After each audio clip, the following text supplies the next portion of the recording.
El galeno nos dice su estado de salud es muy complicado y se requiere hacer cosas ya. Ese mensaje requiere entonces que no solamente se reciba, sino que se actúe acorde a lo que se dice, ¿verdad? No solamente con los exámenes médicos. Cuando nos llega una noticia, X o Y ser querido de nosotros sufrió un accidente. No nos quedamos sentados, sino que automáticamente actuamos. Como cuando aquel trabajador, después de varios llamados, le dice al jefe, este es el último llamado de atención que le hago. ¿Cierto? Entonces, hay diversos mensajes que van a requerir que nosotros actuemos de manera inmediata. Pero estoy absolutamente seguro que por encima de estos, no hay ningún otro que demande una respuesta tan inmediata como lo es el mensaje de anunciar a Jesucristo como Salvador. Saben, mis queridos, cuando nosotros escuchamos la predicación de Cristo, no hay manera en que nosotros podamos oír y no decidir, porque incluso la indecisión por Cristo ya es una decisión en sí misma, rechazo. ¿Qué quiero decir con eso? Que cuando nosotros anunciamos el mensaje del Evangelio, siempre va a haber una respuesta, sin duda alguna. Porque aun cuando las personas a nosotros nos digan en algún momento, ya ese en algún momento se convierte en una respuesta. La respuesta es, no me interesa Cristo. Porque aún la indecisión por Cristo ya es una decisión en sí misma, como les dije. Y la decisión es, lo rechazo, no lo quiero. Hoy quiero que nosotros hablemos acerca de la predicación de Cristo. Y que lo hagamos observando nada más y nada menos, hermanos, que el primer mensaje que registra la Biblia, la primera predicación que registra la Biblia del apóstol Pablo. Ojo, no estoy diciendo que sea la primera que él dio, porque de la primera que él dio no hay registro bíblico. Pero sí estoy diciendo que esta es la primera predicación que registra la Biblia que haya dado el apóstol Pablo. Que si recordamos, el apóstol Pablo, por la gracia del Señor, fue uno de los grandes predicadores, no sé si me equivoque, creería que no, al decir que en términos humanos el más grande predicador que dio a la iglesia en sus inicios, predicando en diversos ámbitos, predicando en pueblos, predicando en veredas, predicando a la gente importante, predicando a la gente del común, predicando a la gente muy docta, predicando a los ignorantes. Tenemos al apóstol Pablo. Y lo que hoy tenemos aquí ante nosotros es puntualmente la predicación de Cristo. Y este tema de la predicación de Cristo, o esta predicación que hizo Pablo con relación a Jesucristo, nos va a enseñar, mis queridos hermanos, una verdad a lo largo de cada una de sus líneas. Y es que la predicación bíblica de Cristo hará que los creyentes decidan. Es decir, cuando nosotros nos enfocamos en predicar bíblicamente a Cristo, la persona que oiga se va a sentir obligada a responder. Positiva o negativamente, Dios lo sabe, pero se sentirá obligada a responder. ¿Listo, mis hermanos? Habiendo dicho esto, vamos a dividir el pasaje en dos partes. ¿Por qué razón en dos partes? Porque la primera parte leemos ahí en el versículo 16, entonces Pablo levantándose, hecha señal silencio con la mano, dijo y arrancó su mensaje. Ese es el primer bosquejo de Pablo, la primera predicación de Pablo. Pero después de que termina le dicen, venga Pablo, dentro de 8 días, en el siguiente día de reposo, la otra semana, vuélvanos a predicar. Y por eso encontramos en el versículo 44 cuando dice, el siguiente día de reposo se juntó casi toda la ciudad para oír la palabra de Dios.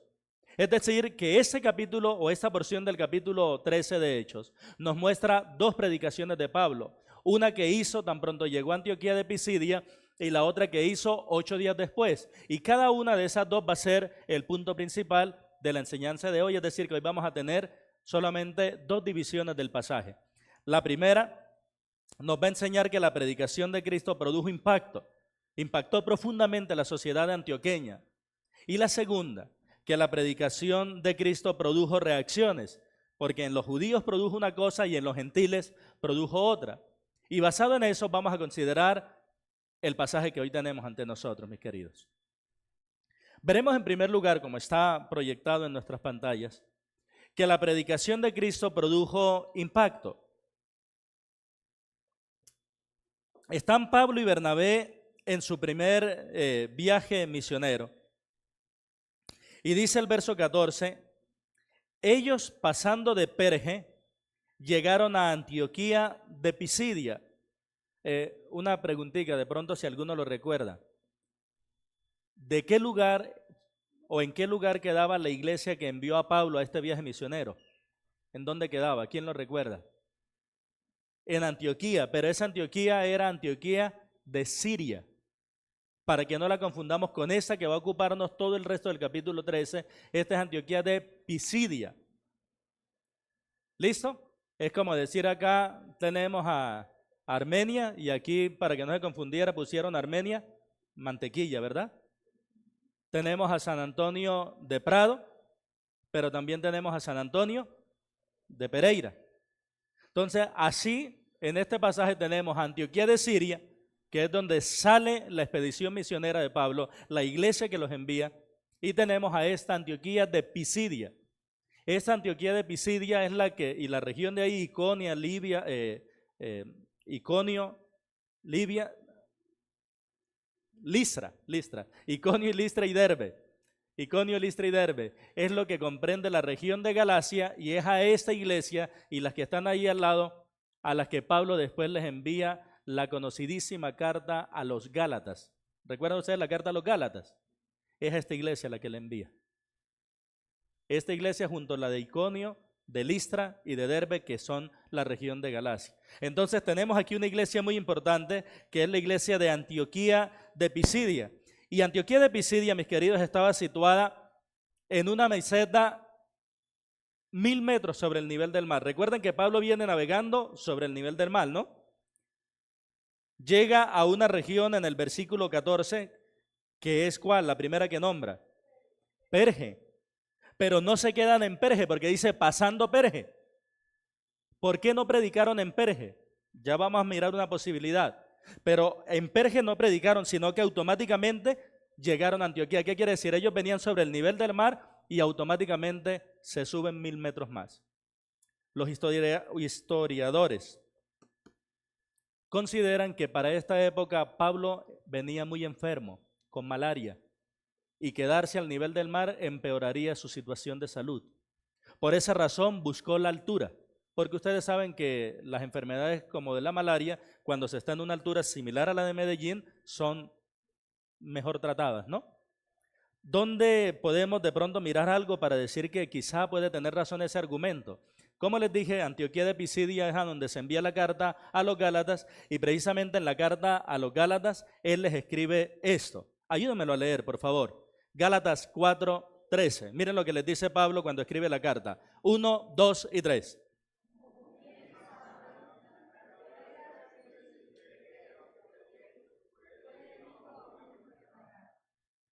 ¿Sí se dan cuenta? La primera vez que le prediqué el evangelio, ¿qué fue cuándo? En ese viaje. Fue a causa de una enfermedad. Pero más allá de eso, hermanos, me llama la atención que a un enfermo Pablo no dejó de servir a Cristo. Hay una frase motivacional que dice, si no puedes correr, trota, si no puedes trotar, camina, si no puedes caminar, gatea, si no puedes gatear, arrástrate, pero nunca dejes de avanzar. Y creo yo que esa frase puede tener un cumplimiento perfecto en todo lo que se relaciona a Cristo, mis queridos. Aún a pesar de nuestras limitaciones y a pesar de nuestra enfermedad, poder seguir sirviendo con ánimo, con ahínco y con todo lo que nos da el Señor para la gloria de ese mismo Señor. Con todo nuestro ser, mis queridos.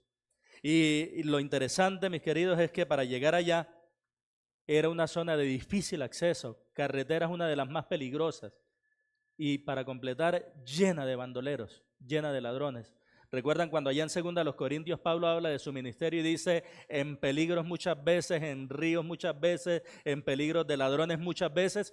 Eso parece que describiera esta región porque era así. Pero aún así y enfermo no dejó de predicar a Jesucristo. Y esa primera división que hace Pablo, ¿recuerdan que dijimos que él hace dos? Una la hace un día de reposo y la otra la hace el siguiente día de reposo. Esa primera división que va del capítulo verso 14 al 43, la vamos a dividir en tres partes, que tiene tres, lo que los gramáticos llaman vocativos, que son maneras de llamar la atención. ¿Dónde está el primer vocativo? Miren ustedes el versículo 16. Ubíquense donde dice varones israelitas. ¿Lo tienen allí? ¿Sí lo tienen o no? Bueno, ubíquense ahora en el versículo 26. ¿Cómo comienza diciendo? Varones, hermanos. Y ubíquense ahora en el versículo 28. 28. No, ahí me equivoqué porque no es 38, hermanos. Tengo que corregir acá. 38. 38 dice, ¿sabed pues esto qué? Varones, hermanos. Entonces dense cuenta que el 16 dice varones israelitas, el 26 dice varones, hermanos, y el 38 dice varones, hermanos. Y en cada uno Pablo les dice eso no como una muletilla, sino porque cada llamado de eso, él les va a enseñar algo particular. ¿Qué les va a enseñar en ese primer llamado que les hace? Porque estamos diciendo que la predicación de Cristo produjo impacto. ¿Por qué razón impactó tanto la predicación de Cristo a estas personas, no creyentes aún, a estas personas de Antioquía de Pisidia?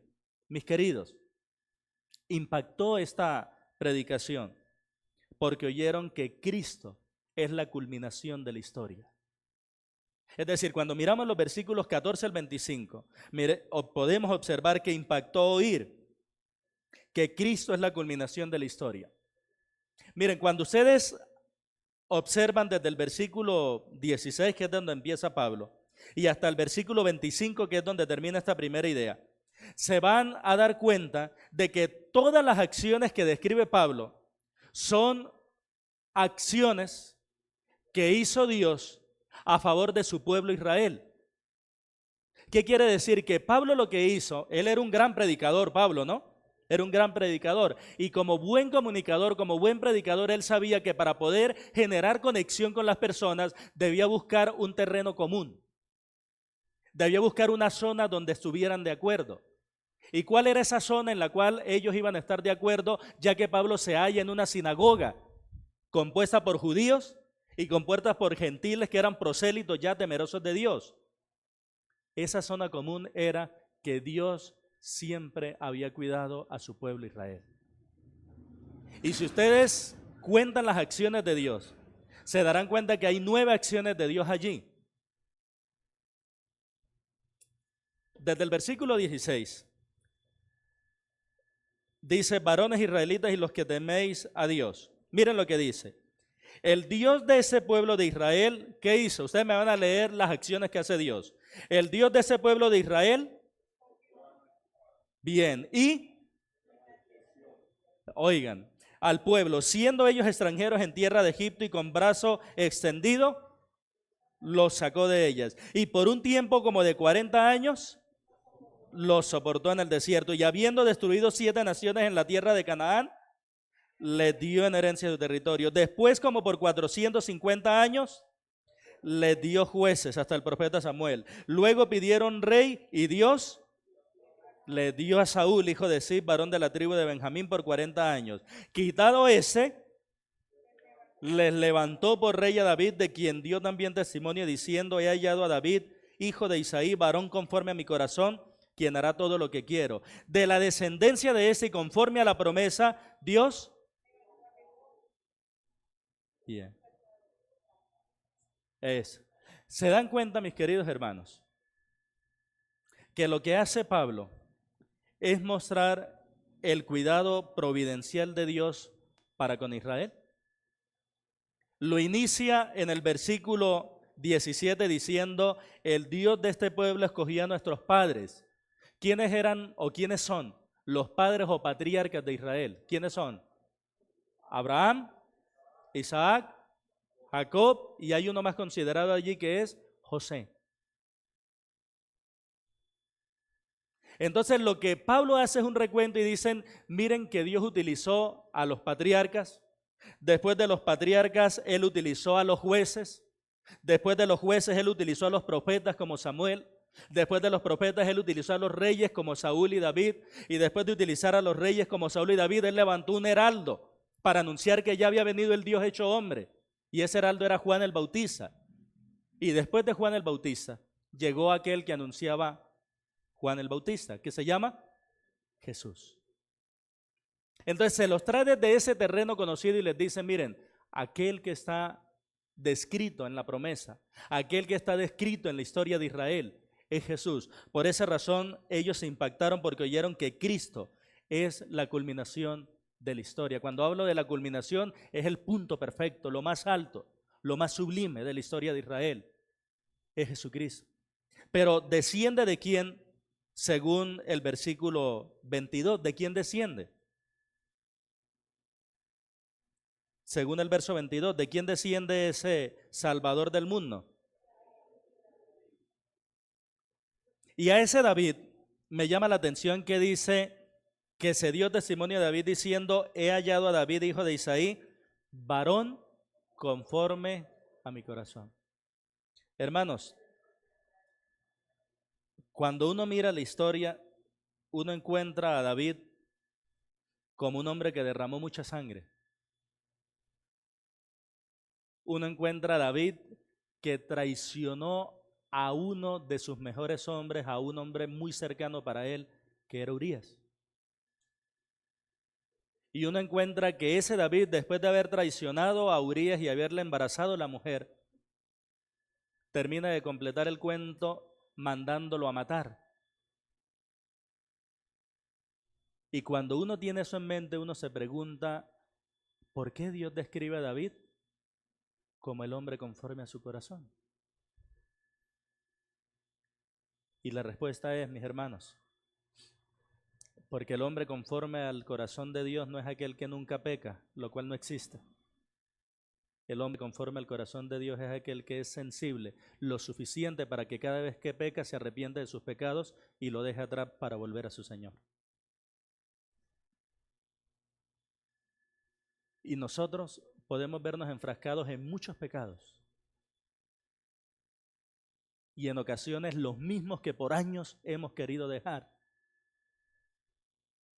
Y cuando estamos haciendo eso, el enemigo de nuestras almas puede jugar fácilmente con nuestra mente y nos puede sembrar aquí una idea, usted nunca va a poder. Pero ¿saben una cosa? Cuando yo miro la historia de David, entiendo que a pesar de mi pecado, que a pesar de mi flaqueza, que a pesar de mis fallas, yo puedo llegar a ser un hombre conforme al corazón de Dios. Porque de este David se puede decir todo eso y es cierto. Pero ¿de dónde surgió el Salmo 32, el Salmo 38 y el Salmo 51? ¿Se acuerdan que el Salmo 51 está, por numéricamente, el 51 es después del 32, ¿no? Pero cronológicamente es primero el 51 y después el 32. Y por eso en el Salmo 51 encontramos a David diciendo, mientras cayese envejecieron mis huesos en mi gemir todo el día, porque de día y de noche se agravó sobre mí tu mano, se volvió mi verdor en sequedades de verano.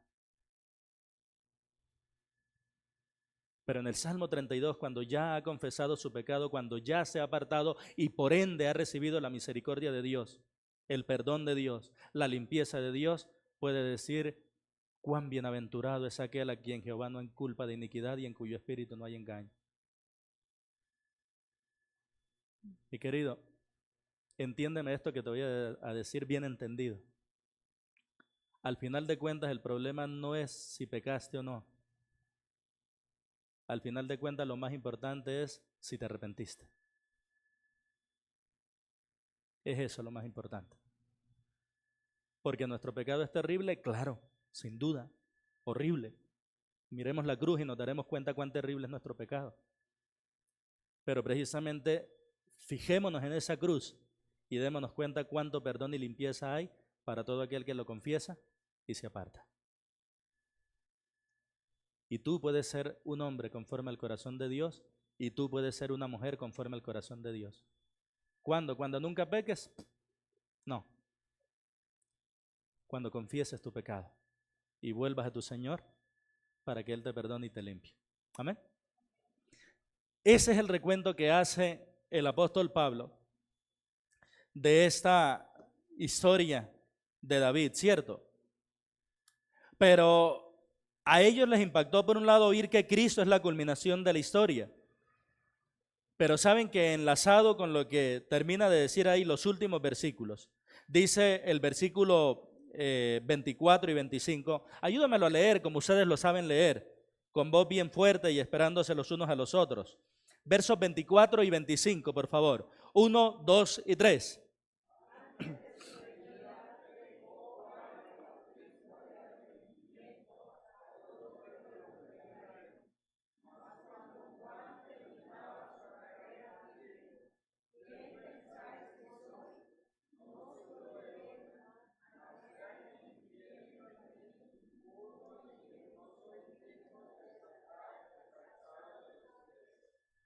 Miren,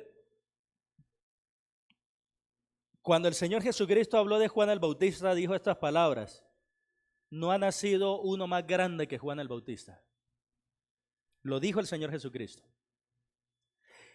Y cuando Juan el Bautista se analiza así y analiza la grandeza de Cristo, dice: yo no soy digno ni siquiera de desatarle la correa de su calzado. ¿Entendemos por qué Dios cataloga a Juan el Bautista como grande? Porque el que quiera ser el primero tiene que considerarse el último. Y este Juan el Bautista les dice a los demás: no me miren a mí creyendo que yo soy aquel que estaba profetizado en las Escrituras. Yo no soy ese, yo soy el mensajero de ese. Y él viene detrás de mí, aquí, atrásito, ahí viene. Y por eso cuando lo vio caminando y Juan bautizaba, hizo un alto y dijo: he aquí el Cordero de Dios que quita el pecado del mundo. Y con eso introduce Pablo la siguiente parte de su sermón, que está también con la palabra varones hermanos. Y en esa siguiente parte de su sermón lo que va a hacer es impactarlos con una verdad: Cristo es el cumplimiento de la profecía. Ellos por años habían estado leyendo en la sinagoga que vendría el Salvador del mundo, que vendría el Salvador a la tierra, que vendría el Cristo de Dios, que vendría el ungido. ¿Cuál es? Dice Pablo: ya vino, y es Jesús. Y miren cómo Pablo comienza a mostrarles que en Cristo se cumplieron las profecías. Versículo 26. Varones hermanos, hijos del linaje de Abraham, y los que entre vosotros teméis a Dios, es decir, gentiles prosélitos, los que entre vosotros teméis a Dios, a vosotros es enviada la palabra de esta salvación. Porque los habitantes de Jerusalén y sus gobernantes, no conociendo a Dios ni a las palabras de los profetas, pregunto, ¿cuáles son las palabras de los profetas? No, sí, pero ¿dónde están las palabras de los profetas? ¿Cuáles son? ¿Dónde están? Todo el Antiguo Testamento. Eso. Dice ahí: las palabras de los profetas que se leen todos los días en el día de reposo, las cumplieron al condenarle. Y sin hallar en él causa digna de muerte, pidieron a Pilato que le matase. Y habiendo cumplido, ¿qué? Todas las cosas que de él estaban escritas, quitándolo del madero, lo pusieron en el sepulcro. Alto ahí. ¿Por qué razón dice: cumpliéndose todas las cosas que de él estaban ocultas y luego de eso, escritas, y luego de eso describe dos cosas? Ojo con eso. Él dice: se cumplieron todas las cosas que de él estaban escritas, y luego habla de dos cosas. ¿Cuáles dos cosas? Ahí están, en el mismo versículo. ¿Cuáles dos cosas? La primera, quitándolo del madero, es decir, que el Mesías iba a tener que morir ¿dónde? En un madero. Y la segunda, que lo iban a... Sí, ¿saben qué es lo que sorprende de esto? Que el salmista fue el que escribió que Cristo iba a morir en un madero 1000 años antes, cuando no existía la muerte por crucifixión, sino que para los judíos era toda por lapidación, a piedras. Y cuando dice que a él lo iban a poner en un sepulcro, lo dijo el profeta Isaías 700 años antes, cuando la costumbre era que todo el que moría en la cruz se echaba en una fosa común porque era un maldito.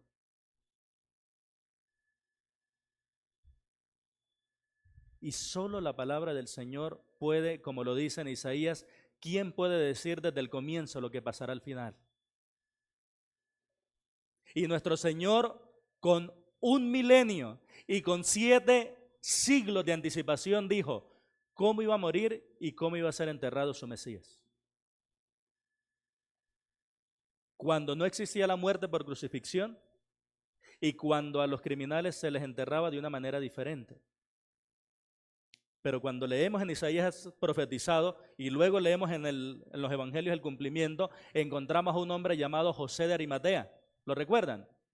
Muy adinerado, que viene acompañado por otro hombre muy reconocido y muy adinerado también, que habló con el Señor de noche, que se llamaba Nicodemo.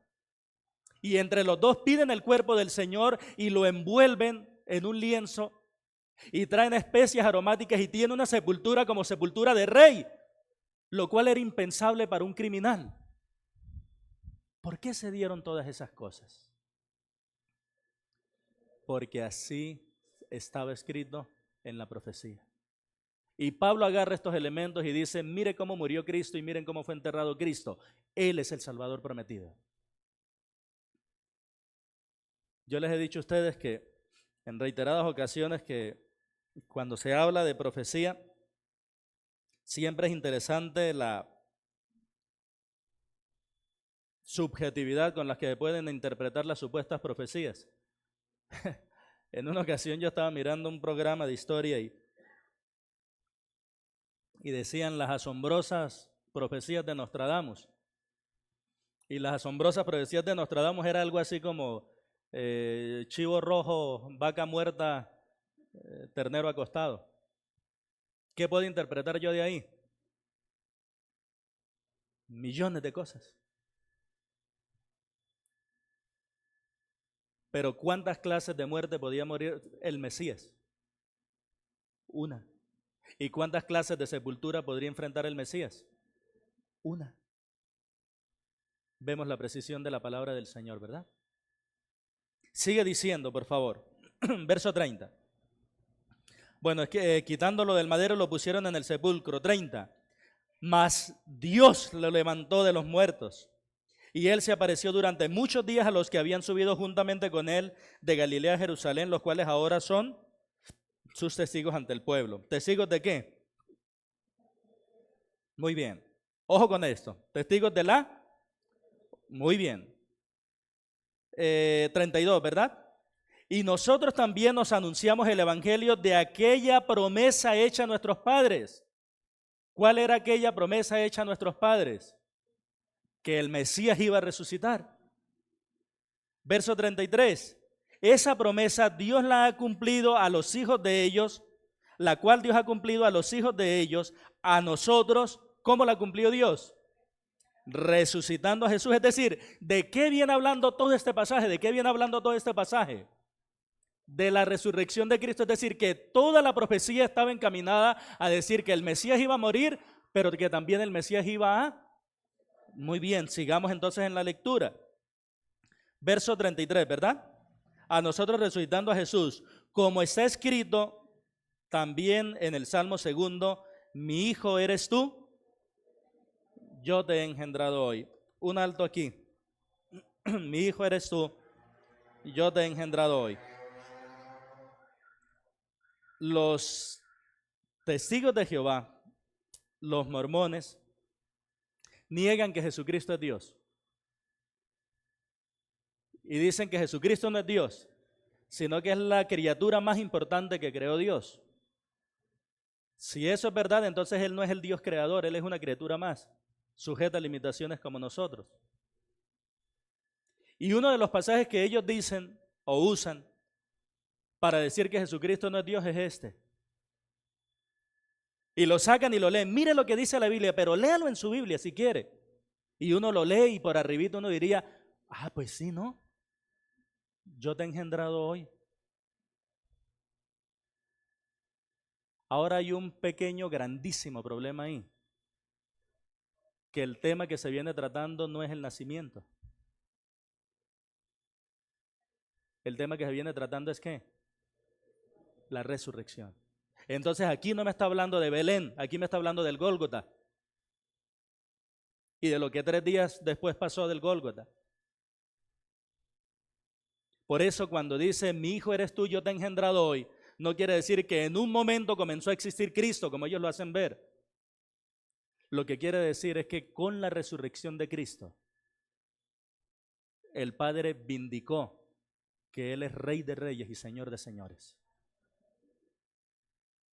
Porque cuando dice, mi hijo eres tú, ¿qué quiere decir?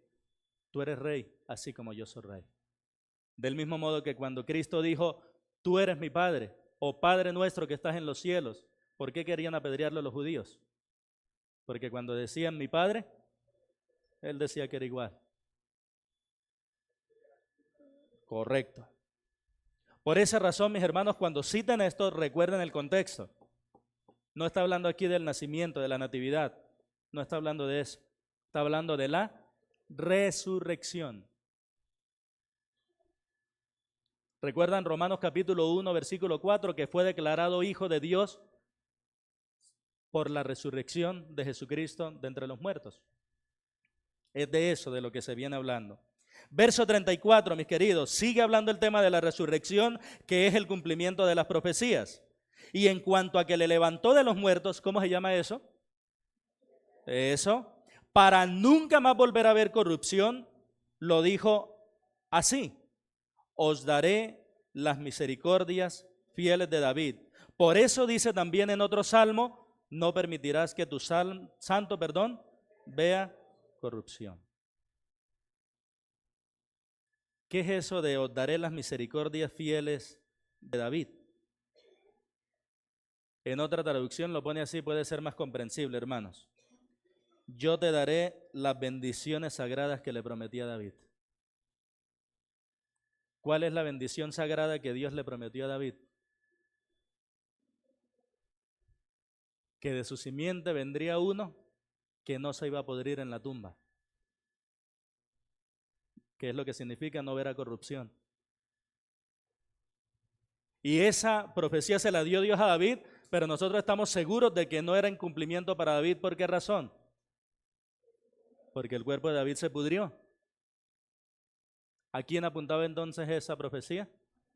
A ese descendiente de David que se llama Jesucristo. Eso causó un impacto grandísimo. Porque todas las profecías que estaban en el Antiguo Testamento se cumplieron una por una en el Señor Jesucristo. Verso 34, 35 ya lo leímos. Verso 36, porque a la verdad David, habiendo servido a su propia generación según la voluntad de Dios, durmió y fue reunido con sus padres y vio corrupción. Mas aquel a quien Dios levantó, no vio corrupción.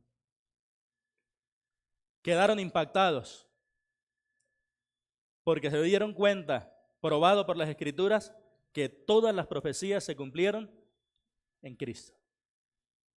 Pero los impactó una cosa más. Y miren que el verso 38 dice, sabed pues esto, varones hermanos. ¿Qué fue lo tercero que los impactó? Mis queridos, a ellos les impactó oír que Cristo es el justificador de pecadores. No solo en la culminación de la historia, no solo el cumplimiento de las profecías, Cristo es el justificador de los pecadores.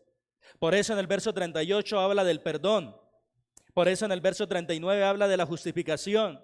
Y por eso en el verso 40 es lo que les dice, decidan. Verso 38, ¿me lo ayudan a leer, por favor? Bien fuerte, verso 38, 1, 2 y 3.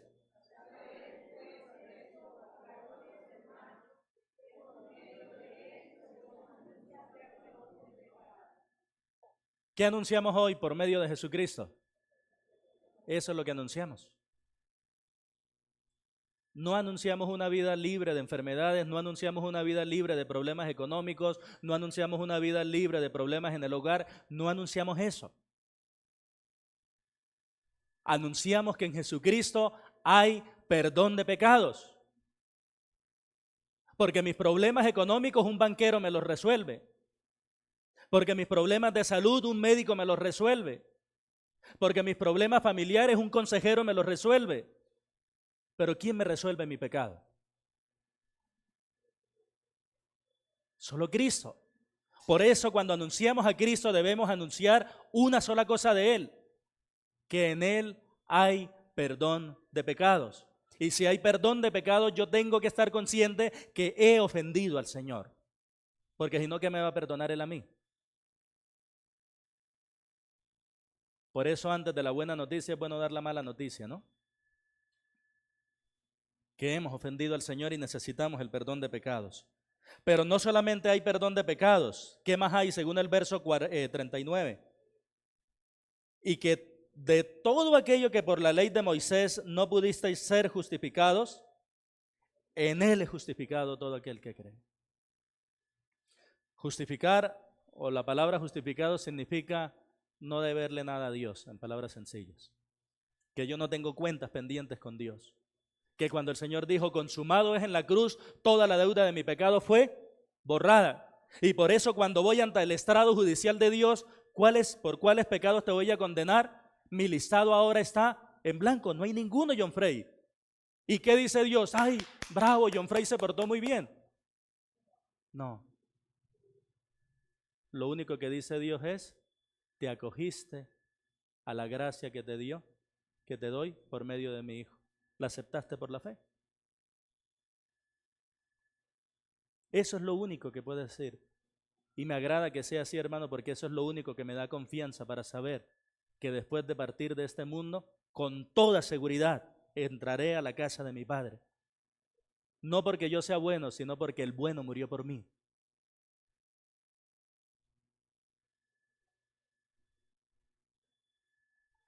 Ellos habían buscado durante toda su vida no deberle nada a Dios, ser justificados. ¿De qué manera? Según el verso 39. Eso, obedeciendo la ley. Y vamos a obedecer la ley, y se habían vuelto estrictos y se habían vuelto rigurosos. Y vamos a obedecer la ley porque no queremos tener cuentas pendientes con Dios. Pero miraban y la conciencia les decía, ustedes son pecadores. Y les sumaban más esfuerzos, seguro es que nos faltan más esfuerzos. Entonces pongámosle más ayunos. Entonces hagamos oraciones más largas. Entonces demos más dinero. Y revisaban y su conciencia les decía, todavía son pecadores. Y esto es lo que Pablo les dice. Lo que la ley no puede hacer, lo hace Cristo si pones la fe en Él. Declararte sin ninguna culpa. Por eso, cuán bienaventurado es aquel a quien el Señor no inculpa de iniquidad. Hablo con los que ya somos creyentes.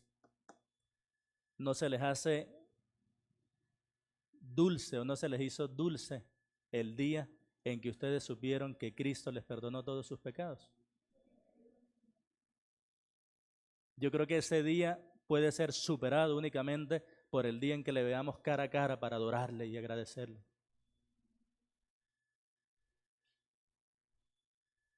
Ellos entonces, hermanos, quedaron impactados por saber que Cristo es el justificador de pecadores. Pero Pablo no lo dejó ahí, sino que les hizo un llamado. ¿Cuál es el llamado? Verso 40. Mirad que no venga sobre vosotros lo que está dicho en los profetas. Mirad, oh menospreciadores, y asombraos y desapareced, porque yo hago una obra en vuestros días, obra que no creeréis si alguien os la contare. Está citando a Habacuc 1:5 para decir que el pueblo de Israel despreció al Señor y por eso el Señor lo castigó. Y el instrumento de castigo para el pueblo de Israel fueron los gentiles. ¿Cómo lo utiliza ahora el apóstol Pablo? Lo utiliza para decirles, si ustedes los israelitas persisten en desobedecer al Señor, no hay otro camino para ustedes. Va a ser semejante que hace 700 años, la destrucción. Pero como allá los gentiles fueron instrumentos de Dios, ahora aquí también los gentiles serán también instrumentos de Dios. Y ellos entendieron eso. Por eso el siguiente versículo, ¿qué nos dice? ¿Cuál es el siguiente versículo? ¿El 42? Lean el 42, por favor. 1, 2 y 3.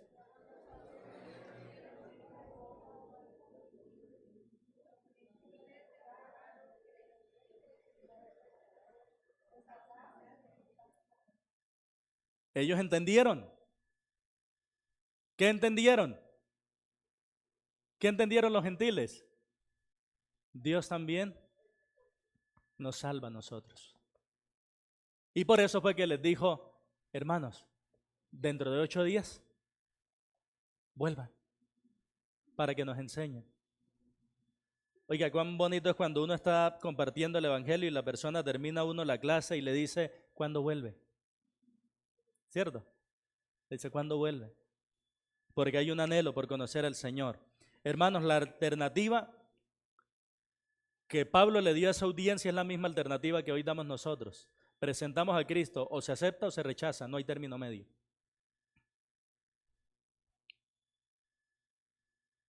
Por eso es que es odioso el mensaje del evangelio y por eso es que genera impacto. Es más, en una frase, hermanos, es que la predicación bíblica impacta a los oyentes.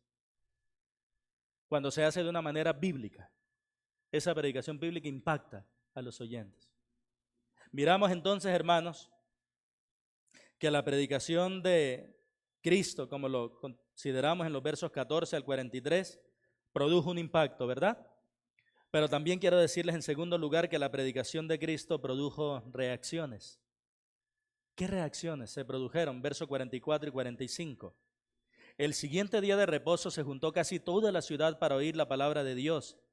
Pero viendo los judíos la muchedumbre se llenaron de celo y rebatían lo que Pablo decía, contradiciendo y blasfemando. ¿Qué reacción vemos ahí?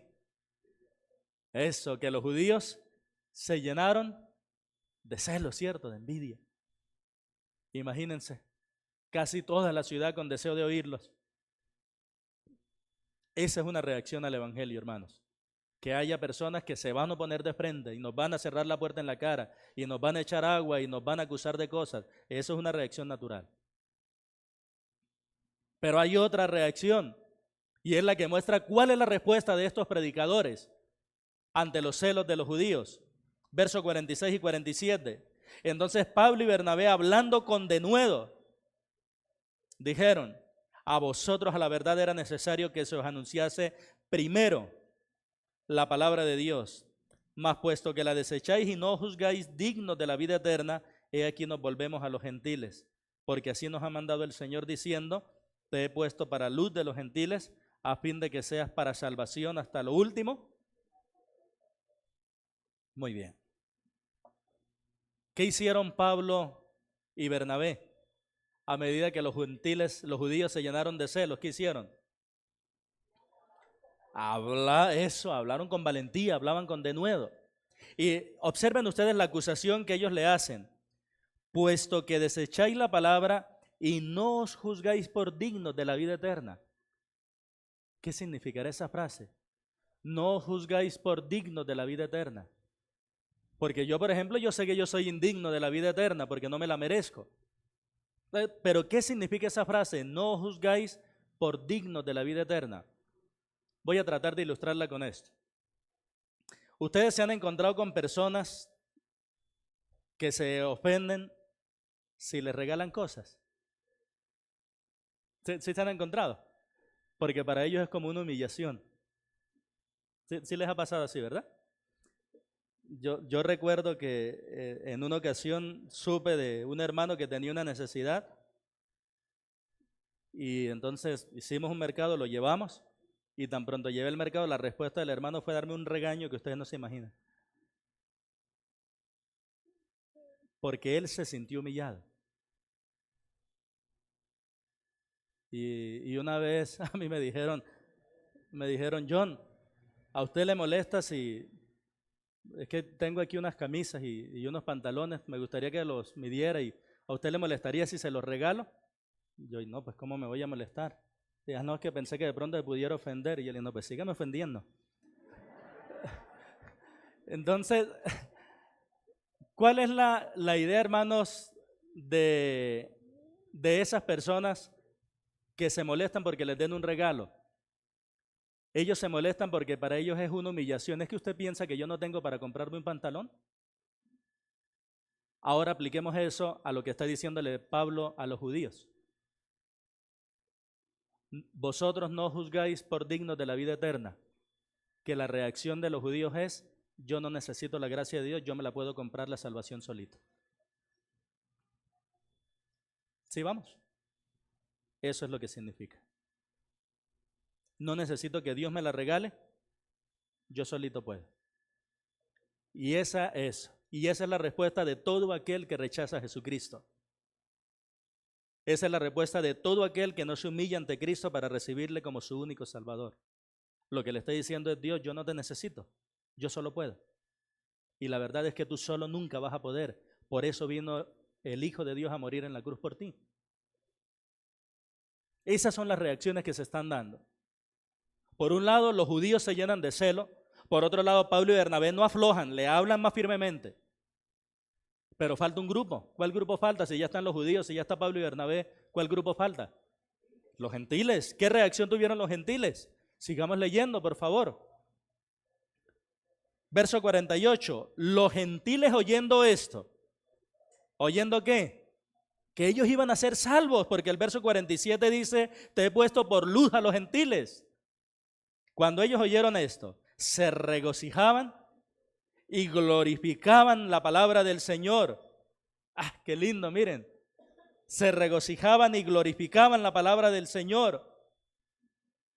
Y creyeron todos los que estaban ordenados para vida eterna. La palabra ordenados que aparece allí, hermanos, es el mismo término inscribir o matricular, como lo que se hace cada año en los colegios.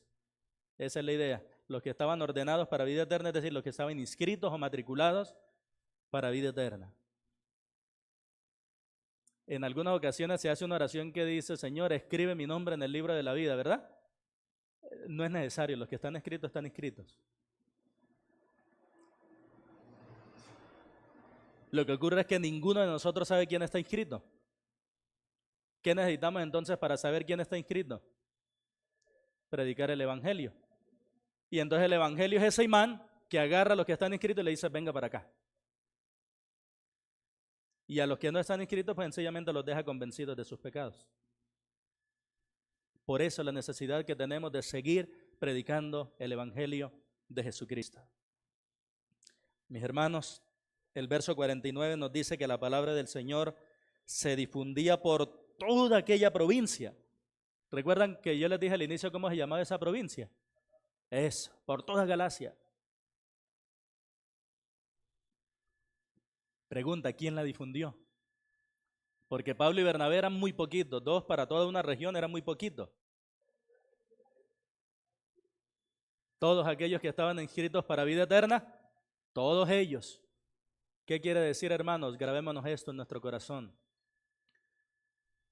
Desde el momento en que Dios nos salvó, nos convertimos en misioneros de Él. Dios nos salvó para convertirnos en misioneros de Él, para llevar su mensaje.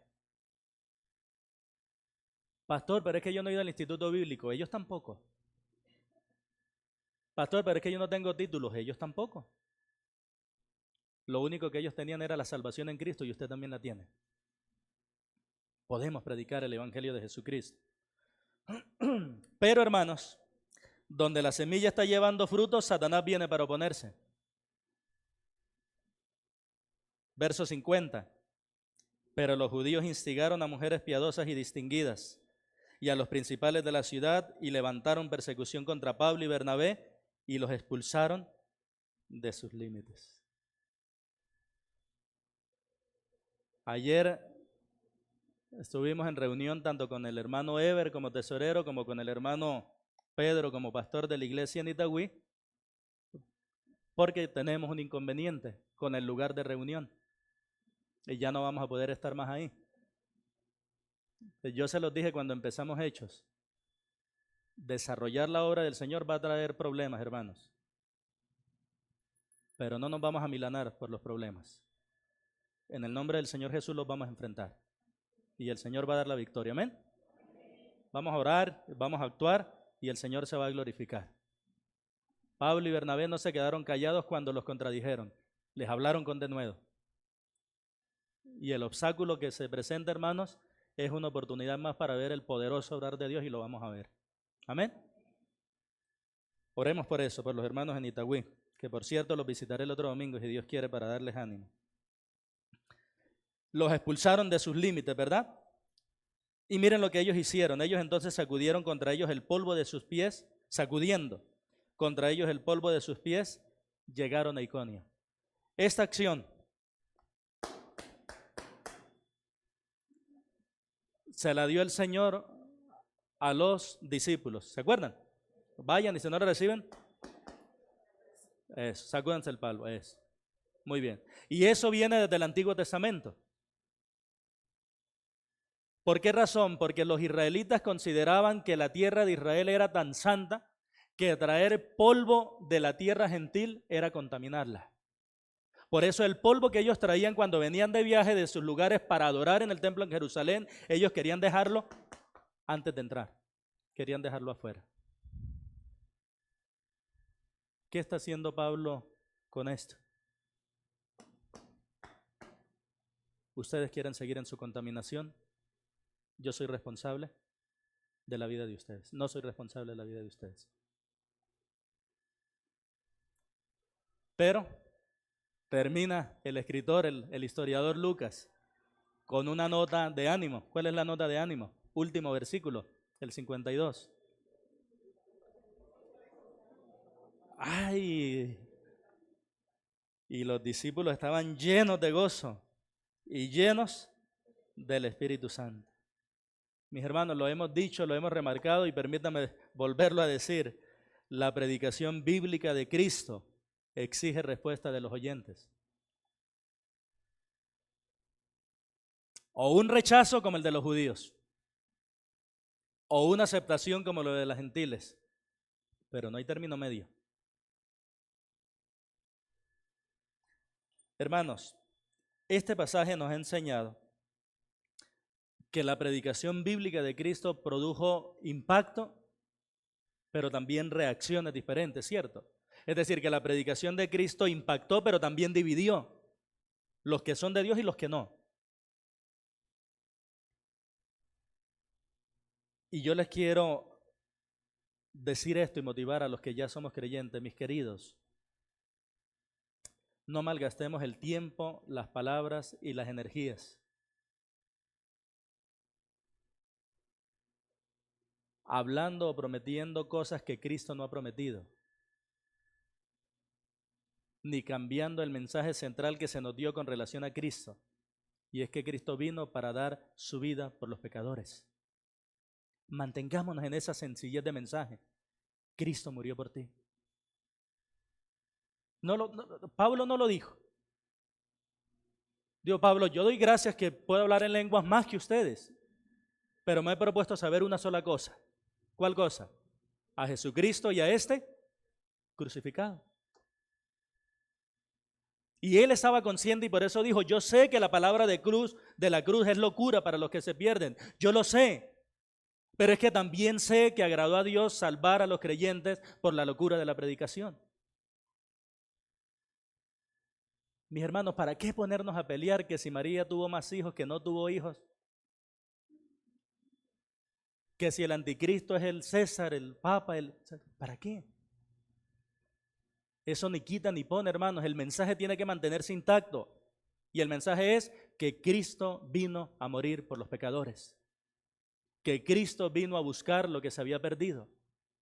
Mantengamos ese mensaje, hermanos. Mantengamos ese mensaje. No desperdiciemos nuestro tiempo peleando en algunos temas con los demás en lugar de anunciar a Cristo. Predique a Cristo. Porque cada vez que usted lo hace hay una respuesta, hermanos. Aceptación o rechazo. Salvación o condenación. Cielo o infierno. En pocas palabras, he querido comunicar, hermanos, que la predicación bíblica de Cristo hará que los oyentes decidan. Si nosotros nos mantenemos en predicar a Cristo, los demás se van a ver obligados a dar una respuesta a ese mensaje.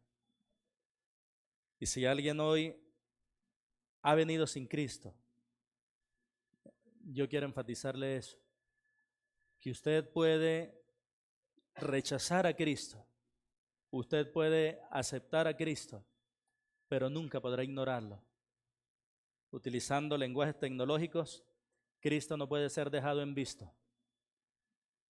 O le acepta o le rechaza la llamada. Pero no va a quedar allí a medias tintas.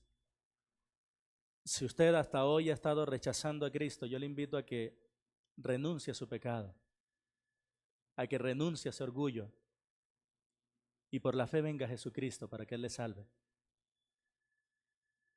Isaías dice, deje el hombre impío sus malos caminos y vuélvase a Jehová, el cual es amplio en perdonar. El salmista, hablando del perdón de Dios, dice, pero en ti hay perdón para que seas reverenciado y tenido por justo en tu juicio. Y el mismo apóstol Pablo dice, mas Dios muestra su amor para con nosotros, en que siendo aún pecadores, Cristo murió por nosotros. Ese es el mensaje que hoy te anunciamos. Cree en Jesucristo y serás salvo. Oremos al Señor. Padre, gracias por tu palabra bendita. Gracias por lo bueno, por lo maravilloso que tú eres, por poderte tener como nuestro Dios y abrir tu palabra con confianza, sabiendo que ella es verdad, sabiendo que ella nos edifica, sabiendo que ella nos fortalece. Rogamos, Señor, tu bendición para que nosotros los creyentes salgamos retados a seguir predicando de Cristo, anunciando que Él es el único Salvador. Y rogamos para que los no creyentes, al oír ese mensaje de Cristo, escojan aceptarlo, porque es Cristo la verdadera necesidad del ser humano. En su santo nombre oramos dándote gracias. Amén y amén. Mis queridos,